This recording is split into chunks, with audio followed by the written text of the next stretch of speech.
Shalom, selamat pagi Bapak Ibu sekalian.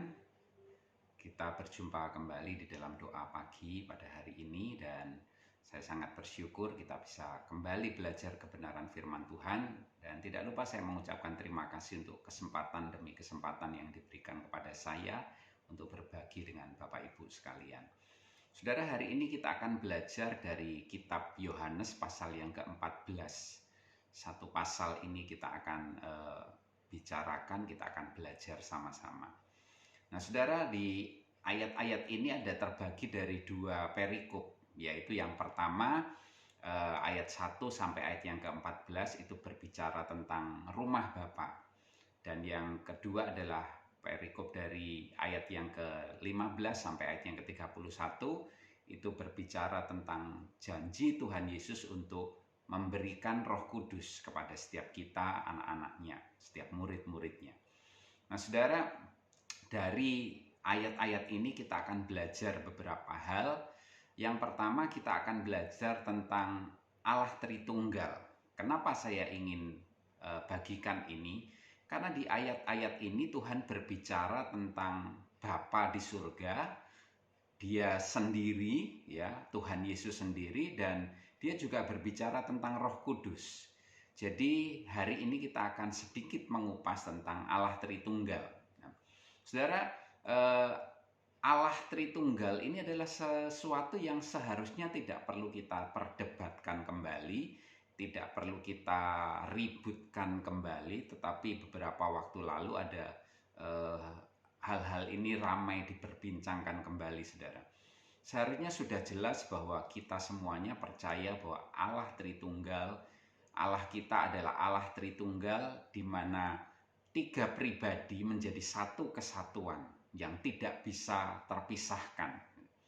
Dan jelas hal ini sejak dari dulu sebenarnya konsep Allah Tritunggal atau doktrin Allah Tritunggal ini banyak sekali diperdebatkan. Tetapi sebenarnya bapak-bapak gereja sudah mengambil kesimpulan, mengambil keputusan bahwa yang benar adalah konsep atau doktrin Allah Tritunggal ini. Ya, ada yang Dwitunggal, ada yang Esa saja.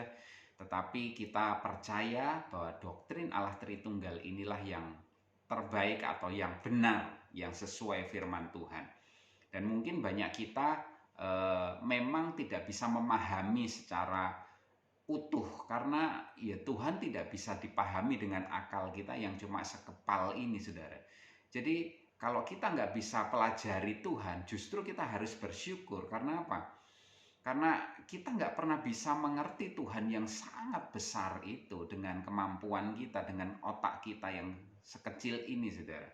Jadi memang ada sisi-sisi yang kita nggak pernah bisa ketahui dengan jelas atau dengan lengkap gitu ya, keberadaan atau pribadi Tuhan itu seperti apa. Tapi sejauh mana Tuhan singkapkan buat kita, itu yang kita pelajari, kita terima dengan iman, dan kita tahu itu, dan kita bisa bagikan itu kepada mungkin orang-orang yang mungkin belum mengerti, saudara. Nah, itulah kehebatan Tuhan kita yang perlu kita kenali, perlu kita ketahui bahwa Dia Tuhan yang tidak bisa diselami dengan cara berpikir kita yang sangat sederhana ini. Dia Tuhan yang besar, Dia Tuhan yang hebat. Kalau Tuhan bisa kita kotak dan kita masukkan kotak dan kita pelajari, artinya kita lebih hebat dari Tuhan dong. Ya, kalaupun kita kemudian bisa pelajari itu dan kita merasa kita sudah lebih tahu, berarti Tuhan bisa di bawah kita dong. Ya, jadi ini sesuatu yang perlu kita ketahui. Nah, tentang konsep atau doktrin Allah Tritunggal, ada satu kesimpulan yang saya mau berikan buat saudara. Dari gambar ini saya mau tunjukkan kepada saudara. Ya, dari gambar ini kita melihat bahwa ada Allah Bapa, ada Allah Anak, dan Roh Kudus. Ya, saya tadi katakan ini tiga pribadi yang menjadi satu kesatuan. Ya, ketiganya ada di dalam satu segitiga ini, saudara, dan tidak bisa terpisahkan. Tetapi kita perlu tahu bahwa Bapa bukanlah Roh Kudus. Ya, Bapa bukanlah Anak. Anak bukanlah Roh Kudus, Roh Kudus bukanlah Anak. Jadi tiganya ini pribadi sendiri-sendiri. Tetapi ketiganya ini adalah, ya, di sini ada kalimat adalah Allah, adalah Tuhan. Ya, jadi dari gambar ini kita bisa ngambil kesimpulan bahwa Allah Tritunggal itulah Allah yang kita sembah, Allah yang benar, yang kita pelajari, yang kita ketahui dan kita sembah. Ya, nah saudara, sedikit cerita atau mungkin gambaran kenapa kok kita ini percaya Allah Tritunggal, dan saya yakin bahwa Allah Tritunggal itu adalah Allah yang benar. Saudara, saya mau ajak saudara membayangkan gini, kita percaya bahwa Allah kita adalah Allah yang penuh kasih, betul ya? Nah, Allah yang penuh kasih ini dia tentu penuh kasih sejak dari semula, sejak sebelum ada ciptaan apapun. Dia adalah Allah yang penuh kasih. Dan yang namanya kasih itu harus ada objek lain atau pribadi lain yang menerima kasih. Maka disitulah kita bisa melihat Allah itu penuh kasih. Atau saya kasih contoh. Kalau saya bilang saya penuh kasih, maka saudara bisa bertanya, kalau gitu Pak Indra mengasihi siapa? Kok mengaku penuh kasih? Kalau saya cuma berkata saya penuh kasih, tetapi ketika ditanya saya mengasihi siapa, saya jawabnya saya nggak mengasihi siapapun, ya berarti saya nggak penuh kasih dong. Ya, nah sejak semula sebelum manusia ada, Allah kita adalah Allah yang penuh kasih. Kenapa? Dia pribadi, tiga pribadi yang menjadi satu kesatuan. Jadi Allah Bapa mengasihi Allah Anak, Allah Bapa mengasihi Allah Roh Kudus, Allah Roh Kudus mengasihi Allah Anak, mengasihi Allah Bapa. Dan demikian juga Allah Anak mengasihi, Allah Bapa mengasihi, Allah Roh Kudus. Ketiganya ini saling mengasihi. Karena itu saya percaya dia pribadi yang penuh kasih sejak semula, sejak belum ada manusia, sejak belum ada ciptaan apapun. Tapi kalau Allah kita cuma satu, sendirian, dan dia bilang dia penuh kasih, kita bertanya, sebelum semuanya ada dia mengasihi siapa? Nggak ada pribadi yang dia curahkan kasihnya. Apakah dia jadi pribadi yang penuh kasih setelah ada manusia saja, sebelumnya belum penuh kasih? Jadi saya lebih percaya, ini contoh sederhana saja saudara, bahwa dia Allah yang penuh kasih, dia Allah Tritunggal, dia Allah yang kita sembah. Itulah pribadi yang luar biasa yang perlu kita ketahui dan kita percayai. Itu yang pertama. Yang kedua, perikopnya berkata tentang rumah Bapa. Ya, di ayat yang pertama sampai ayat yang ke-14 itu Tuhan berbicara tentang rumah Bapa. Saudara, musuh terbesar manusia itu adalah dosa. Dan ketakutan terbesar manusia itu adalah kematian. Ingat ya, musuh terbesar manusia itu dosa. Dan ketakutan terbesar manusia itu adalah kematian. Dan keduanya sudah dibereskan di kayu salib oleh Tuhan Yesus. Jadi ketika saudara percaya Tuhan Yesus, engkau musuh terbesarmu dosa itu sudah dibereskan, sudah dikalahkan. Dan kita ini berangkat dari orang yang menang. Jadi kalau saudara sekarang menghadapi dosa-dosa yang sekarang saudara kalahkan, saudara posisinya jadi dari orang yang menang, bukan orang yang kalah dan kemudian berusaha mengalahkan. Enggak, saudara sudah menang. Karena kuasa darah Tuhan Yesus, karena salib Kristus, kita ada di posisi yang menang. Dan kita pasti menang melawan dosa-dosa yang ada di depan kita ini. Karena kita sudah jadi pemenang. Dosa terbesar sudah dikalahkan oleh Kristus. Tinggal sekarang kita hadapi dosa-dosa kecil yang saya percaya bersama dengan Tuhan yang di dalam kita, kita pasti bisa mengalahkan semua dosa itu. Dan ketakutan terbesar manusia adalah kematian. Karena itu Tuhan katakan, nggak usah takut dengan kematian. Dia katakan di rumah Bapakku banyak tempat tinggal. Artinya gini saudara, sebagai anak Tuhan kita nggak boleh takut dengan yang namanya kematian. Kenapa? Karena di dalam Tuhan itu ada jaminan kepastian. Bahwa kalau kita mati, kalau kita meninggal, kita pasti bersama dengan Tuhan. Dan firman Tuhan katakan yang pertama adalah kita punya rumah, kita punya tempat tinggal ketika kita dipanggil Tuhan. Jadi kita bukan orang yang setelah mati kemudian gentayangan, nggak tahu kemana rohnya. Enggak, saudara. Jelas sekali ketika kita mati di dalam Tuhan, maka Tuhan mengumpulkan kita bersama-sama dengan Dia. Dan kita punya rumah, saudara. Ya, berbahagialah saudara yang hari ini masih ngontrak, yang masih ngekos, yang nggak punya rumah. Ataupun saudara punya rumah, tapi rumah saudara banjir, rumah saudara reot, rumah saudara jelek dan lain sebagainya. Ataupun mungkin kalau saudara punya rumah yang bagus, saudara, rumah di surga jauh lebih bagus lagi. Jadi jangan takut dengan kematian. Pak, tapi gimana caranya saya ini tetap takut dengan kematian? Saya kalau ngadepin sakit, ngadepin masalah-masalah yang ada di depan saya rasanya punya ketakutan. Dan ujung-ujungnya adalah takut mati, saudara. Nah, bagaimana caranya kita mengatasi ketakutan akan kematian? Saudara, jangankan saudara, saya pun beberapa waktu lalu, ya beberapa tahun-tahun lalu, saya juga takut dengan kematian, saudara. Saya pernah sakit dan sakit saya cukup parah gitu ya. Dan saya merasa, aduh Tuhan kok nggak sembuh gitu ya. Dan saya merasa, aduh ini mungkin jangan-jangan ini waktu terakhir saya gitu ya. Nah, saudara, ketika saya jalani hari-hari saya, yang saya lakukan ini, saudara. Saudara, iman dan ketakutan itu ternyata cara kerjanya sama. Cara kerjanya sama. Dengar ini baik-baik. Iman dan ketakutan cara kerjanya sama. Cara kerjanya gini, saudara. Apa yang saudara masukkan di dalam pikiran saudara, masuk lewat telinga, lewat mata saudara. Dan ketika saudara masukkan itu, maka itu bisa membentuk iman, itu bisa membentuk yang namanya ketakutan. Jadi yang menentukan adalah apa yang saudara masukkan di dalam pikiran dan di dalam hati saudara. Kalau yang saudara lihat beritanya adalah berita dunia, berita yang menakutkan, berita kondisi yang tidak menentu, berita kondisi yang nggak pasti, besok ini akan terjadi apa, ada banyak kerusuhan terjadi, ekonomi turun dan lain sebagainya, yang saudara masukkan terus hal-hal yang seperti itu, maka yang muncul adalah ketakutan. Dan ketakutan kalau sudah menguasai, maka yang terjadi adalah hidup saudara penuh dengan takut. Dan ujung-ujungnya juga akan menjadi takut dengan kematian.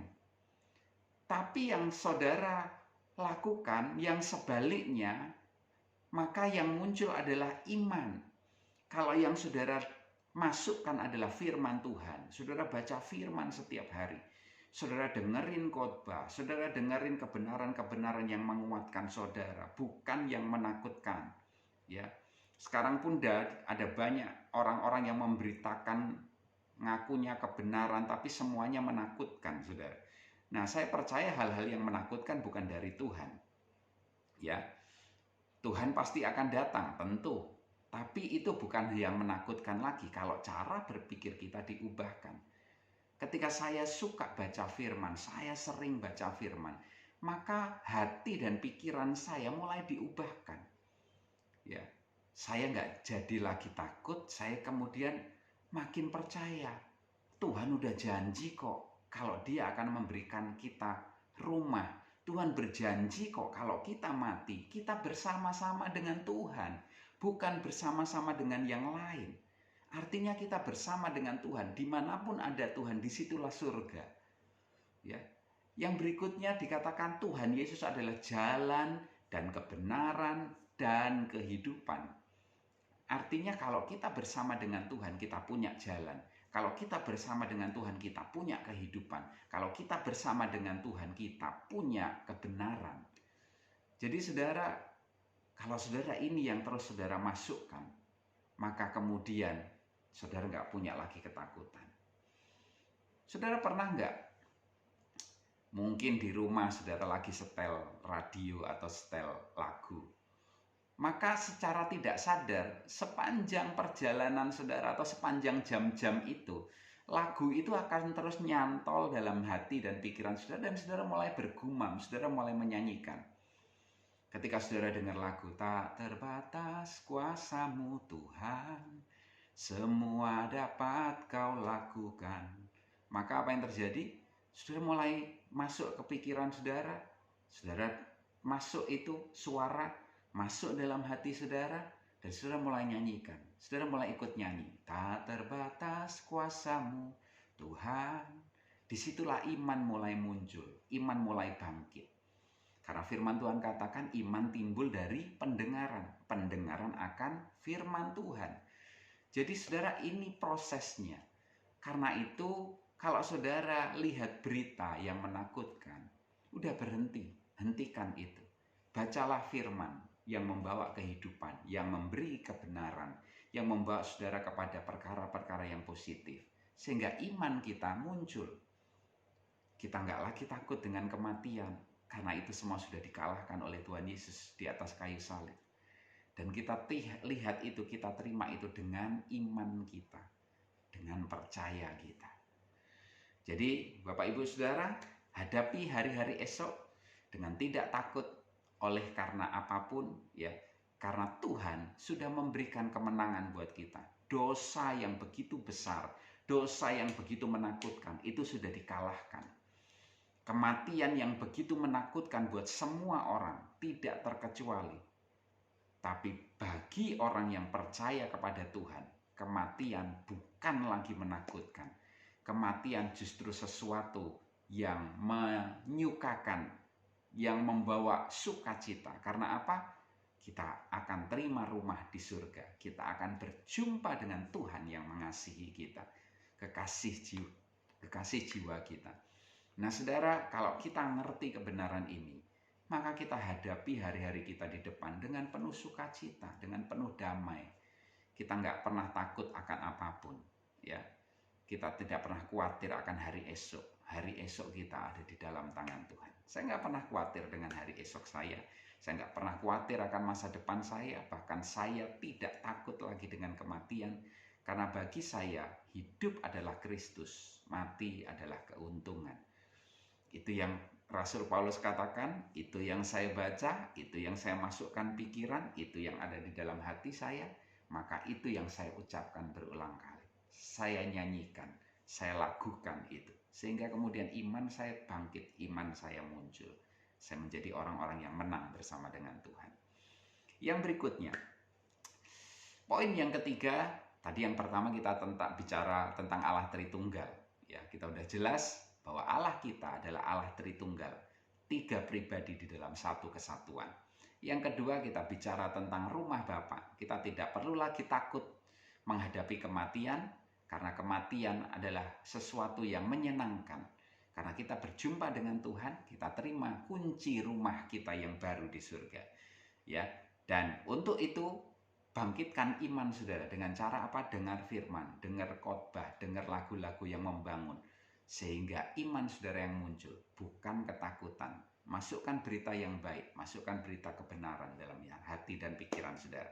Dan yang ketiga, yang terakhir, kita akan bicara tentang Roh Kudus. Karena di ayat-ayat yang ke-15 sampai 31, Tuhan Yesus berbicara tentang Roh Kudus yang diberikan kepada kita, kepada murid-muridnya.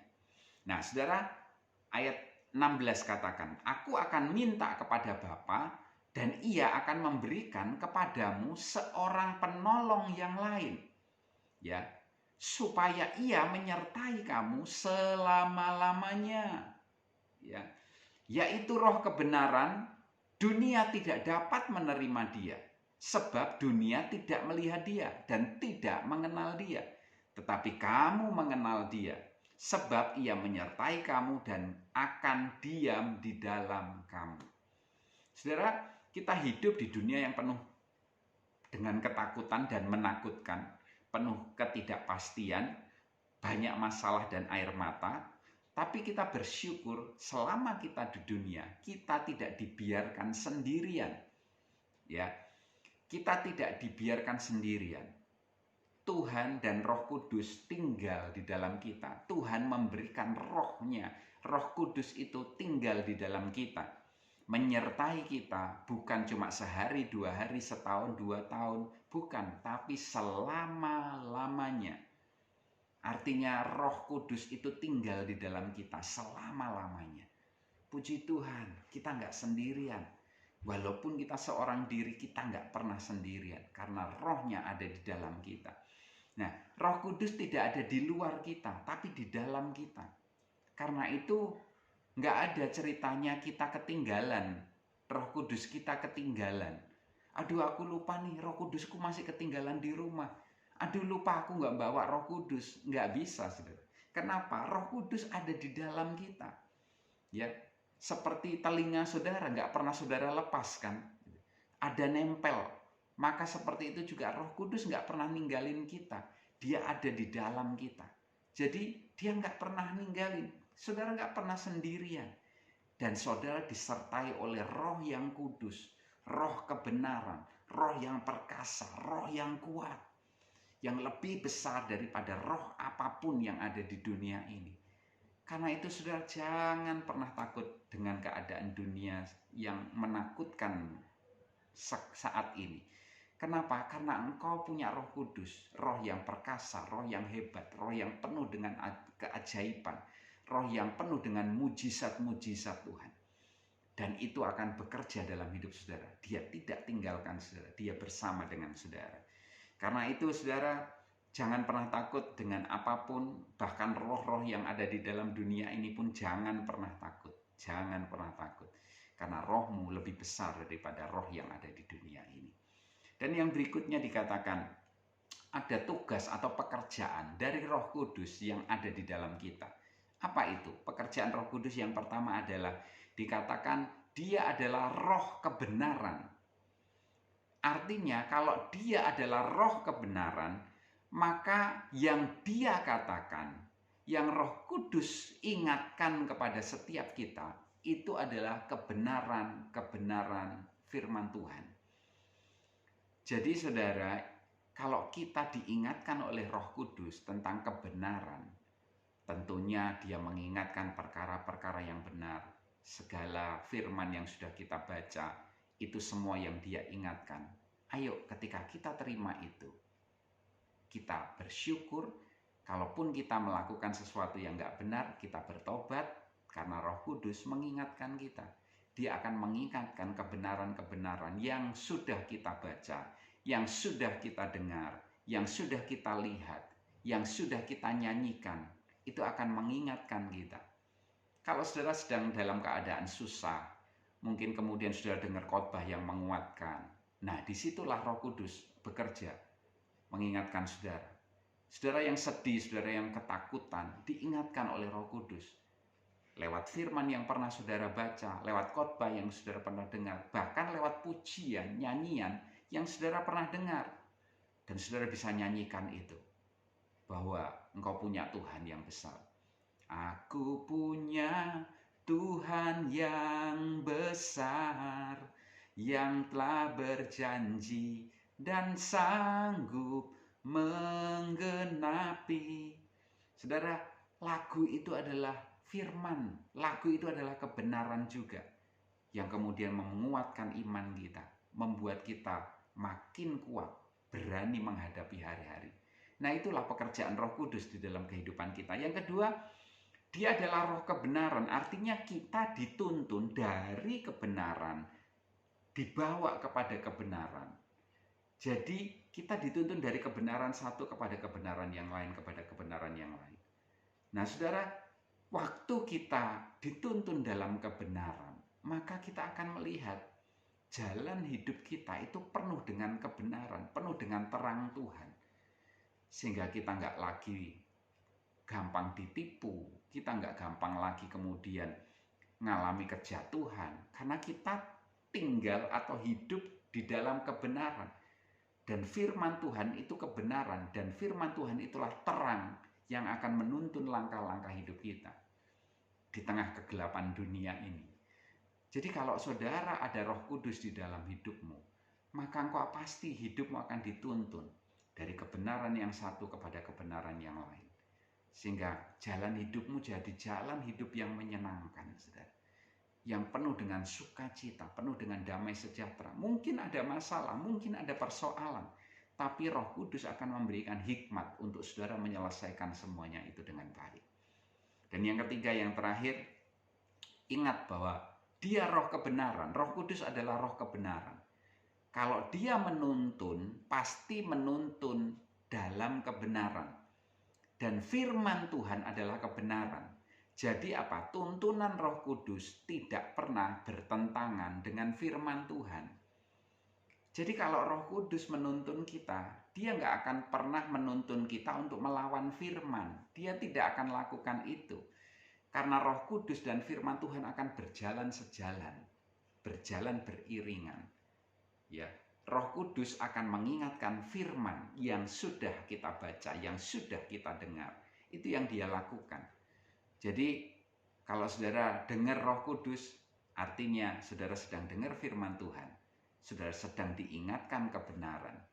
Dan siapa yang mau dengar, siapa yang mau ikuti, siapa yang mau melakukan, dia sedang menerima tuntunan Roh Kudus, dan tuntunannya selalu membawa saudara kepada perkara-perkara yang baik, perkara-perkara yang menyenangkan hati Tuhan.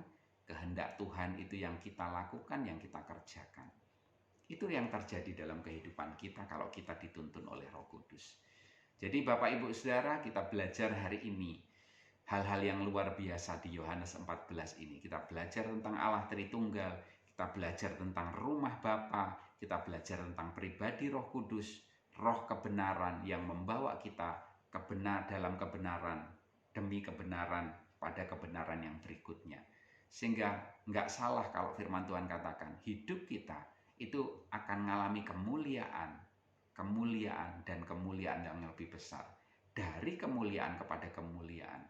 From glory to glory. Artinya apa? Hidup kita akan melihat kemuliaan Tuhan. Lebih besar lagi dan lebih besar lagi. Itulah yang Roh Kudus kerjakan. Dan kalau kita mau taat, kita akan terima semuanya itu, kita akan lihat semuanya itu. Amin. Tuhan memberkati saudara semuanya. Saya terus berdoa supaya saudara mengalami apa yang saya bagikan ini. Sehingga hidup saudara akan terus jadi berkat bagi banyak orang. Jadi kesaksian bagi banyak orang. Bagaimana Tuhan, Allah Tritunggal, yang memberikan rumah yang luar biasa kepada saudara di surga nanti. Bahkan selama di dunia pun kita disertai oleh Roh-Nya yang kudus. Jadi kita tidak dibiarkan sendirian. Kita selalu disertai, dipimpin, diberkati dalam kehidupan kita. Tuhan memberkati kita semuanya. Mari kita berdoa. Tuhan, kami bersyukur untuk segala kebaikan-Mu, untuk segala perkara yang Tuhan sudah berikan buat kami. Terima kasih untuk firman-Mu, untuk kebenaran-kebenaran-Mu ini. Tolong kami bukan hanya jadi pendengar, tapi jadi pelaku-pelaku firman-Mu. Kami percaya kepadamu, Allah Bapa, Anak, dan Roh Kudus. Kami percaya kami disediakan rumah yang terbaik di surga. Dan kami percaya setiap kami tidak pernah Engkau tinggalkan. Selama hidup di dunia pun Engkau enggak pernah tinggalkan.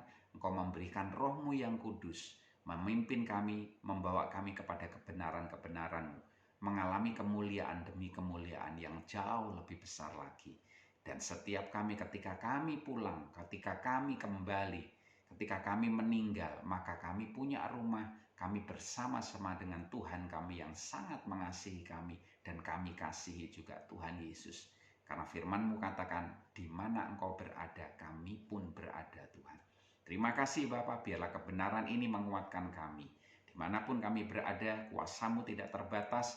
Engkau menjamah kami, yang sakit Engkau sembuhkan, yang berkesusahan Engkau hiburkan, yang punya masalah Engkau berkati, Engkau berikan jalan keluar, Engkau pulihkan keadaan kami. Dan kami melihat Engkau Tuhan yang luar biasa, yang dahsyat, yang hebat, yang penuh dengan mujizat dan keajaiban. Terima kasih Bapa, kami bersyukur dan kami mulai hari-hari kami bersama dengan Engkau, mengalami kemenangan demi kemenangan. Dalam nama Tuhan Yesus, kami berdoa, kami mengucap syukur. Amin. Tuhan memberkati.